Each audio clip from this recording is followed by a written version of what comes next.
We've got some more new CSX run-through power for the Terre, Haute, Brazil, and Eastern. Today we are looking at the brand new second run of the ScaleTrains GP30s, and we have the patched Chessie CSX versions, the GP30Ms, former B&O GP30s that were rebuilt into GP30Ms in the early 80s from 1981 to 1983. These are some beautiful models.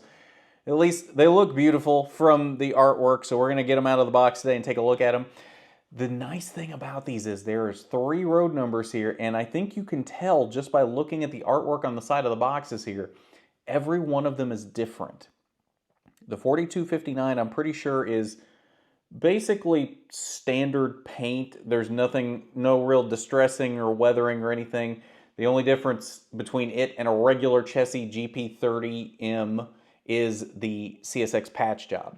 The other two though, 4244 and 4234, if you look at them in the artwork there is some paint chipping and weathering and lots of other little detail goodies that we will get to as we get to these models. So we're gonna have to look at all 3 of these in terms of their paint to just show you the differences here. And there are some really cool little details on these that are gonna be fun to look at. So without further ado, let's get the first one unboxed here and get them onto the turnover or the turntable, excuse me, and get these things looked at. These are some beautiful models, and I am ready for this. All right, so the one we're gonna do the unboxing with here is the 4259. We're gonna get it unboxed and look at the details on it, on the one that doesn't have any weathering. And then we'll go back and look at the other 2 and look at the differences on those and what they have done to make those look so incredible. So without further ado, you just slide off the top cover here. We have a manual here. It's a standard ScaleTrains manual, GP30 product manual. It's going to have all of your information here, all of your operating information, lubrication, your CVs. We will be taking a look at the sounds later because all 3 of these do have sound. We're only going to look at one, obviously, with the sounds, but we definitely will take a look at the sounds here. So basic programming notes and all of those goodies here, some CVs as well. And then, of course, basic ScaleTrains information on the back. All right, let's take the little piece of foam off here, and it comes out. It comes in the standard little plastic blister packaging here. So let's get the box off to the side here and slide old girl out of the plastic. I am so excited for these. These are some of my most highly anticipated models of the year. These things are just fantastic. So comes off just like that. One of the truck immobilizers is stuck on here, so you got to keep an eye on those. Especially ScaleTrains is, I don't want to say really bad about it because I mean those things are very important, but these truck immobilizers do seem to stick to the ScaleTrains trucks more than some other brands. And I just realized I am an idiot. We need light. Let there be light. We need some light on this thing. What am I doing? Anyway, out of the box here, we've got the light turned on. We're professionals around here on McTrains Productions. We know what we're doing sometimes. Maybe not always, but sometimes. Okay, so we'll get the plastic here out of the handrails, and there's going to be some on the other side as well. So we'll get that out there. And normally, just PSA here, normally you would not want to pick models up by the dynamic brake housing here. These are okay because if you look, this doesn't come off. This isn't something that can be detached to get to the decoder on these models. So normally that's something you wouldn't want to do is pull it up by that because it might pop out and then obviously you're going to damage your model. But these are safe to do that with. I wouldn't recommend that with most models though. Okay, so Right here we have a beautiful CSX 4259 patched Chessie paint. And this is obviously the clean version. Nice handrails here. Got the belt right here mounted off the top of the long hood. You got your CSX patch job here, as well as some legible GP30M stenciling here. You've got, I believe this is legible, but I feel like I might need a magnifying glass for that because I'm not 100% sure what this says right here. But it does look like it is legible if I get close enough to it. Either way, moving around to the nose of the unit, standard ScaleTrains knuckle coupler here. Nice air brake train line detail here. I believe I saw somewhere that these pilot steps do move, and I don't want to mess up the handrails here, but yeah, I can't get into that without messing up the handrail. Horn is on top of the engineer side of the cab. Nice crisp numbering here on the number boards, as well as Chessie on the Chessie cat here on the nose, which it's appropriate that the cats are in the background in zooming mode right now as we're doing this. I feel like it fits the vibe here with the Chessie cat. All the handrails are looking really nice. Nice, straight, clean here. If you notice, the patch here is different on this side than it is on the other side. The CSX 4259 number is different on the engineer side than it is on the conductor side, which is because you got this right here, which I'm going to be 100% honest with you. I don't know what that is, but that is there, and it is there on the prototype, whatever it is. So the number in reality was shoved forward to accommodate for this thing. If somebody knows what that is, let me know in the comments, because I really have no idea. And I forgot to point out we do have some coupler cut levers here on the front as well. Slide her around to the back, coupler cut lever. Got some nice separately applied grab irons. You got your air hose train line detail back here as well as some spare knuckles. Nice roof detail here. Got some, you can really see down into these fan openings. Looks very good. Fans along through here look very good as well. Flip her over to the bottom, and not a whole lot of underside detail here, but it does look pretty decent here on the bottom. Pretty standard. I mean, nobody's going to see the bottom anyway, so like, what all are you really going to put down here that's really going to matter? Okay, so that is the 4259. Now let's get the other two unboxed here. We'll cut to that, and I'll show you everything that they have done detail-wise with the 4234 and the 4244. They are some beautiful models. So we'll be back momentarily with that. All right, say hello to CSX 4244. Now, these are, I guess the equivalent would be the Athearn primed for grime.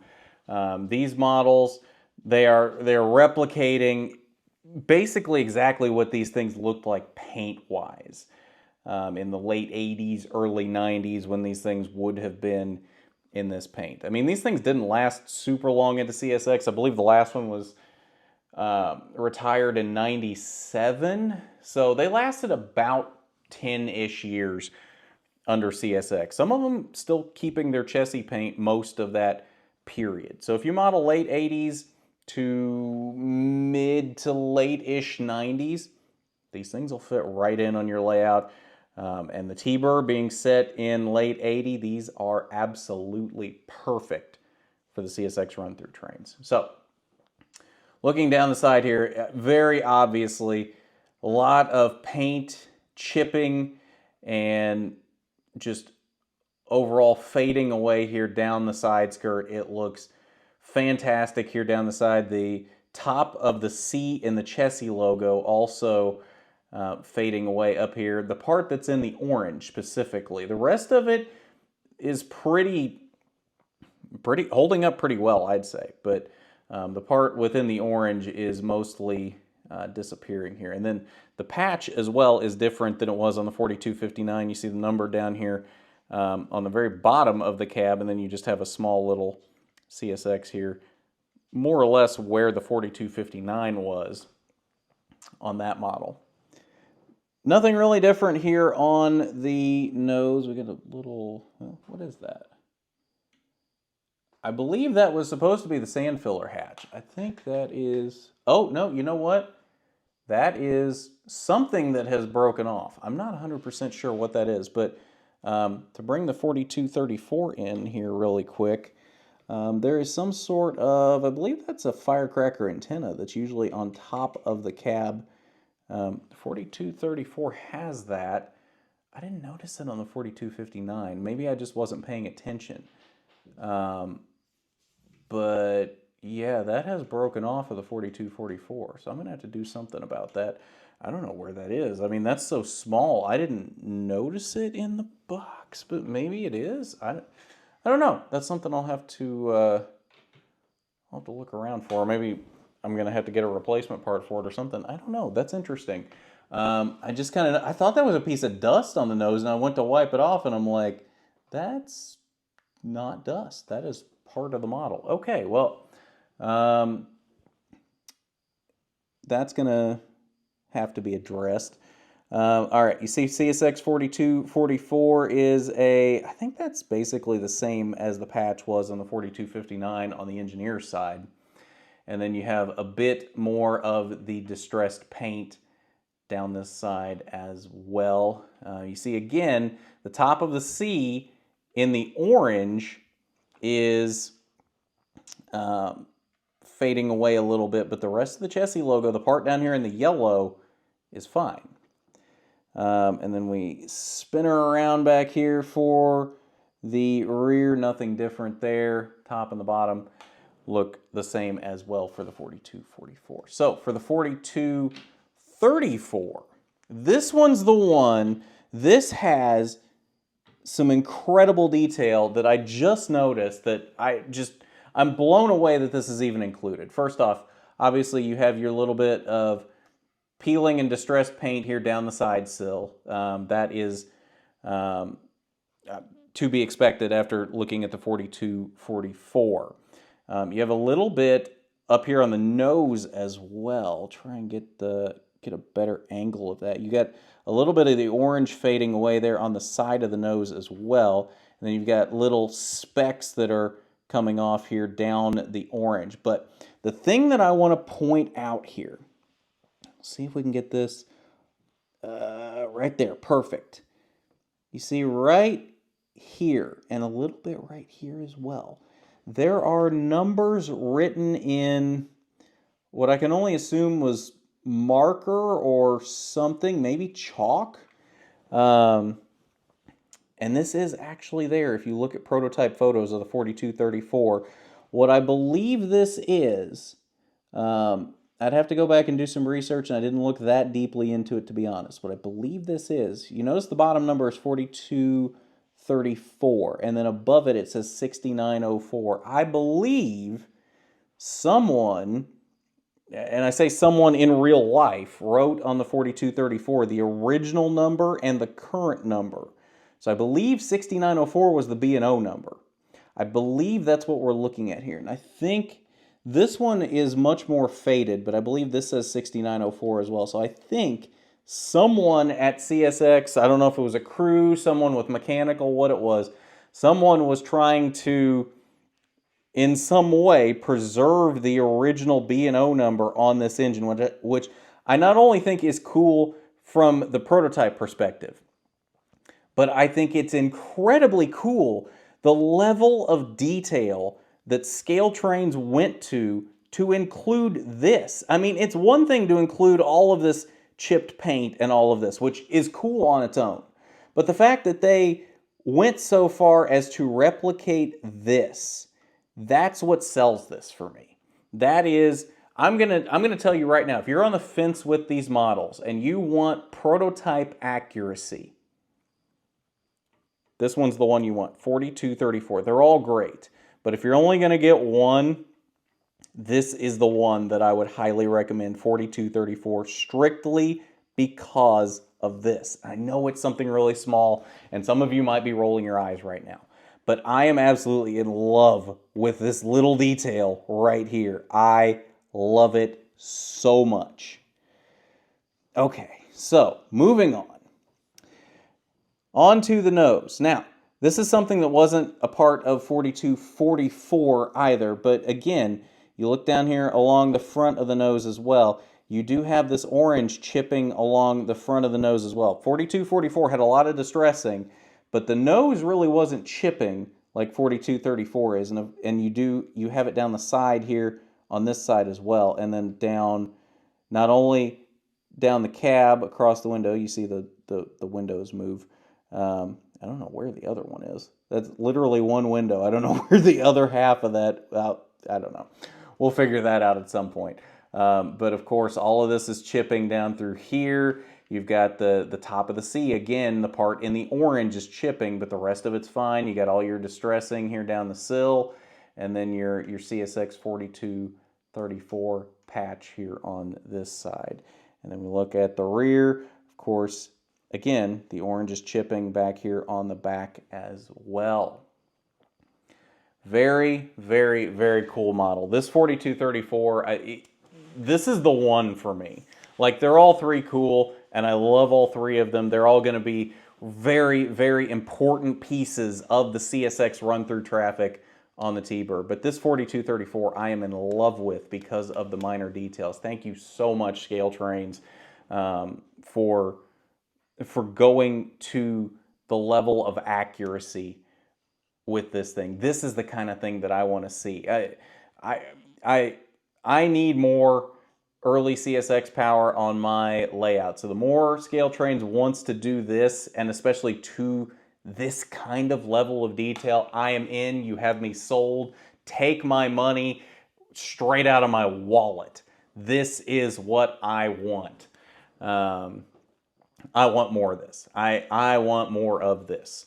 Anyway, so that is your look at the details and the paint on these three units. So let's get 4234 onto the programming track, and we will check out some of the sounds on these units. I'll be back here momentarily with that. All right, so as usual, out of the box, as standard with really any DCC model, they are programmed to address number 3. Now you can obviously change that to the road number or whatever number you want, but they come pre-programmed as number 3. So let's check out everything here. F0, as usual, turns on the headlight.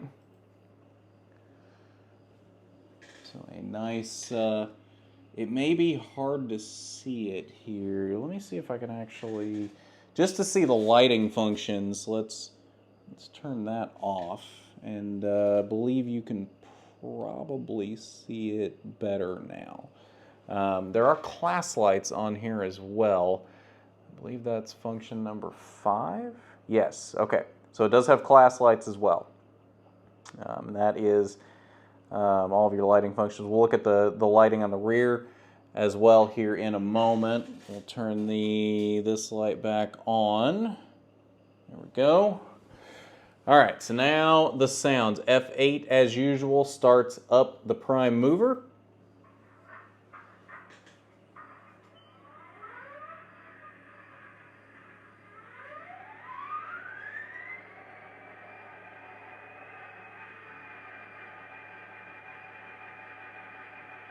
Now, as mentioned earlier, these are GP30Ms. They are rebuilt GP30s.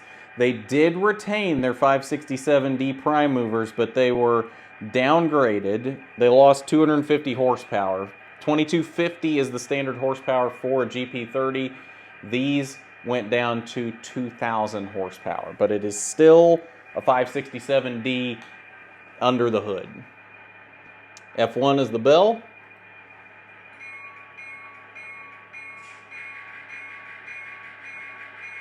F2 is the horn.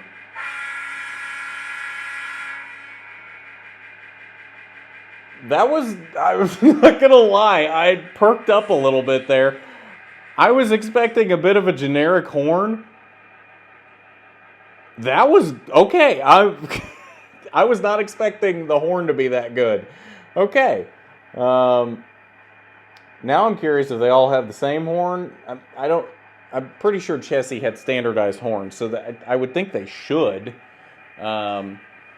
But yeah, great horn there for 4234. F3 is your handbrake, which the function chart says coupler clank, but that was not coupler crank. That was definitely the ratchet handbrake. F4 says it's dynamic brakes, which we're not going to hear that unless it's moving. So we'll get her moving at speed step 1 here just to hear the dynamics.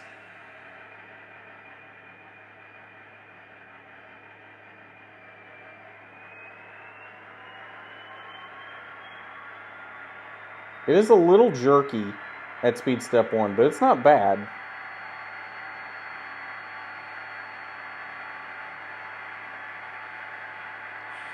Alright, that's your dynamics. F6 is ditch lights, which this does not have. F7 is beacon, strobe, Mars, gyro light, which it also does not have. F9 is going to be your drive hold. F10 is independent brake. F11 is radiator fan.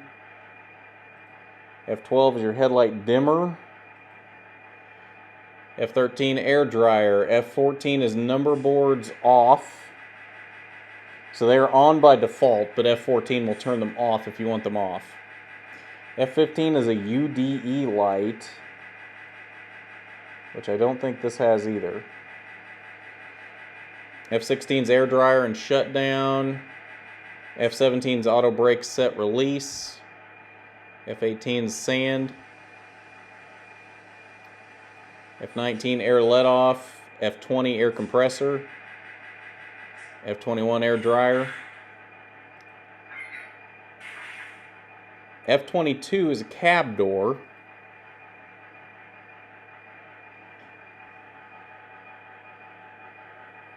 Which it doesn't seem to have. Oh, wait, there it was. F23 is engine hood door.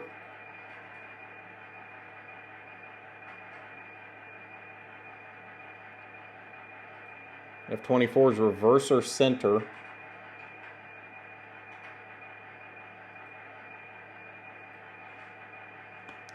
F25 cooling shutters.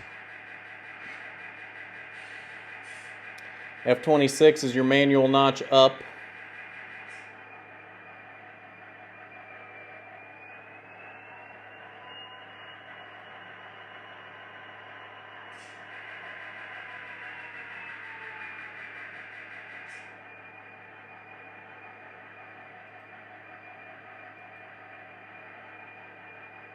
Which doesn't seem to be working. Oh, hang on, there it is.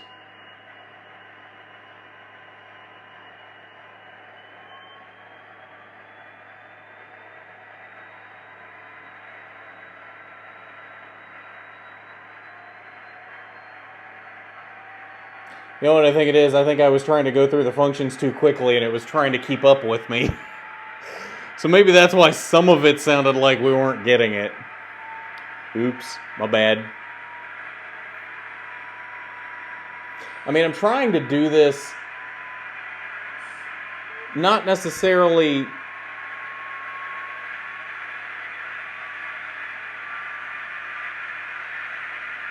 okay, I think we've gone to notch 8.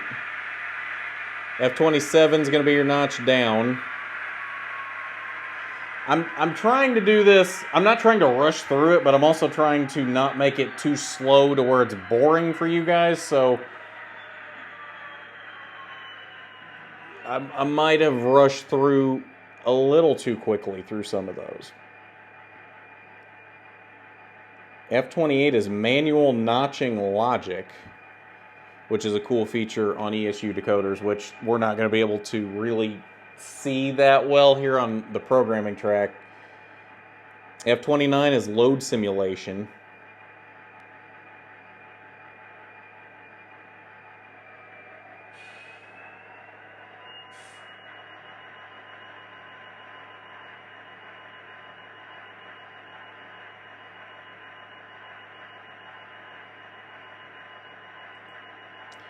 F30 is going to be your automatic brake.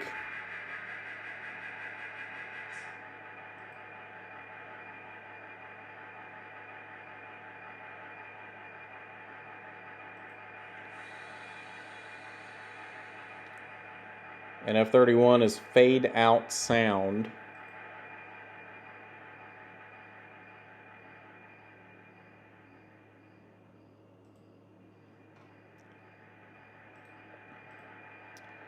All right, we'll go through the shutdown sequence on F8.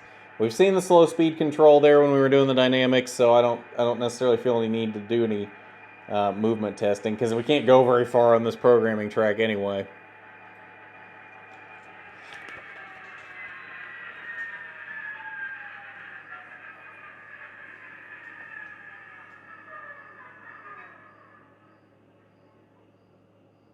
And there you have it, the sounds and slow speed control for the CSX GP30s. I saw some talk online about the decoders or the motherboard or something in these things having issues. So I was a little worried how this was going to turn out, but at least at slow speeds, it didn't seem to have an issue, and the sounds didn't seem to have an issue.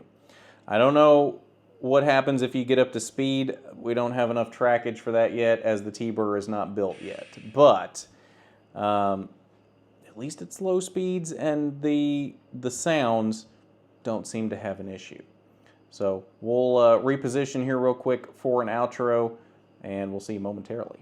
All right, so that is your look at the newest run of the ScaleTrains GP30s in the CSX Chessie patched flavor. I absolutely love these things, especially this one we're looking at right now, CSX 4234. Beautiful model, great attention to detail. Bravo ScaleTrains, 10 out of 10. I love it. I want more of this. I want more of this early CSX with the attention to detail that they gave these things, because it is absolutely amazing. So, house cleaning notes here before we leave. If you haven't seen our reviews, we put up a couple of shorts the last couple of days for new Walthers mainline cars, 50-foot ACF exterior post box cars in Conrail paint, and Trinity 4750 covered hoppers and Sioux Line paint. Check those out if you haven't yet, if that's something you're interested in. We will have another rolling stock review tomorrow. That will be a full video. It's more ScaleTrains cars that just showed up, and there's enough of them that I can't really fit it into a 3-minute short. So that's going to be its own full video. Should be tomorrow, but maybe a day or two later, depending on how quickly I can get things filmed here. But keep an eye out for that. We should be, big news here, should be starting construction on the portion of the T-Burr that I can get here in the space that I have here very soon. Probably within, I would say, the next 3 to 4 months, 5 months tops. Like it probably will be shortly after the first of the year that we start building. So keep an eye out for that. I'll let you know how to keep up with that as we post things on social media and here on YouTube and that sort of thing. I got a 10 by 11 bedroom to start building in. It's not a lot of space, but we can get something started for the T-Burr and get some things going there. So I'm excited for that. I am very, very excited to get some sort of a start on the T-Burr and get my vision going here. Finally get an HO scale version of the Terre, Haute, Brazil, and Eastern built and showcase that wonderful short line that could have been so cool in real life and just kind of petered out after 5 or 6 years and never really got to its full potential. We are going to make it get to its full potential in HO scale, and it is going to be a fantastic layout as it grows through the years. But we got to get started somewhere, and we are going to get started here very soon. So keep an eye out for that. these CSX GP30Ms will play a big role in that. You will, I'm sure, see plenty of them on the T-Bird. But that's going to be about it for this one. So thanks for hanging out, y'all. I appreciate you. Go check out those Walther's Mainline reviews if you haven't already. Show them some love. And come back here within the next day or two probably for a ScaleTrains rolling stock review that we have as well. So have a good one, y'all. Thanks for hanging out, and we'll see you on the next one.